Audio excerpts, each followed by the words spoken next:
নমস্কার, আজকে আমি আপনাদের সামনে একটা ডেজার্টের রেসিপি এনেছি। এর জন্য আমি ইনগ্রিডিয়েন্টস হিসাবে গোবিন্দভোগ চালের গুঁড়ো, মেন ইনগ্রিডিয়েন্টস সেটা আমি নিয়েছি।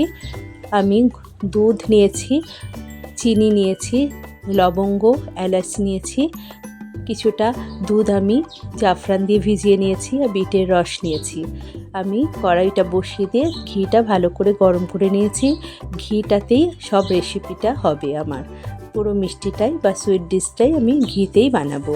এর মধ্যে আমি চাল গুঁড়োগুলোকে ঢেলে দিয়েছি এবং ভালো করে ঘুরিয়ে ফিরিয়ে এটা ভালো করে ভেজে নিয়েছি। ভেজে নেওয়ার পর আমি এর মধ্যে গুঁড়ো দুধটা পুরোটাই ঢেলে দিয়েছি।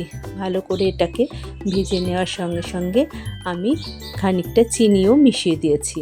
চিনি মেশানোর পর আমি আধ কাপ দুধ নিয়েছিলাম সেটা আমি প্রথমে দিয়ে নাড়তে থেকেছি। নাড়তে নাড়তে দেখুন আমার আর একটু দুধও হয়তো লাগবে, এটা পরে কারোর যদি লাগে আর একটু দুধ দিতে পারেন। এর মধ্যে আমি এলাচগুলো দিয়ে দিয়েছি। এলাচগুলো গুঁড়িয়েও কেউ দিতে পারেন, আমি গোটাই দিয়েছি। এবার আমি এটাকে নেড়ে নেড়ে দেখুন একটা মণ্ড তৈরি করে নিয়েছি।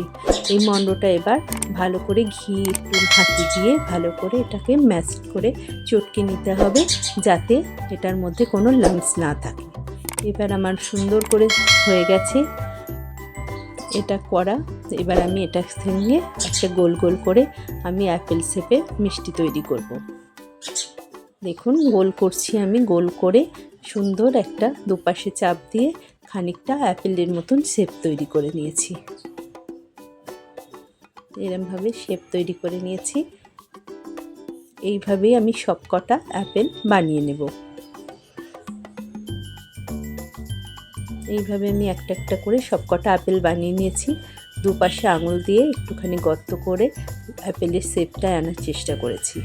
আমি লবঙ্গগুলোর ওপরে যে কালো মতন জিনিসটা থাকে সেটা ছিঁড়ে লবঙ্গগুলোকে পরিষ্কার করে নিয়েছি। এবার লবঙ্গগুলো আমার বোঁটার কাজ করবে, অ্যাপেলের বোঁটা হিসাবে এই লবঙ্গগুলোই আমি ব্যবহার করব। আমি বিটের রসটা দেখে নিলাম, এটাও হয়ে গেছে মোটামুটি একটু ঠিক। এই জাফরান ভেজা দুধটা আমি ইয়েলো কালারের ইউজ করব। অ্যাপেলগুলোকে প্রথমে আমি ইয়েলো কালার দিয়ে পুরোটা লাগিয়ে নিয়েছি। এরপর আমি বিটের রস দিয়ে একটু রেডিশ ভাব আনবো। এর পরে আমি লবঙ্গগুলোকে মোটা হিসাবে এর মিডিলে বসিয়ে দিয়েছি। আর এক পাশে একটা লিপসের পরিবর্তে আমি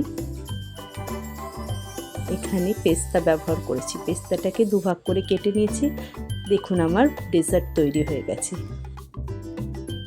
সবাইকে ধন্যবাদ আমার এই রেসিপিটা দেখার জন্য।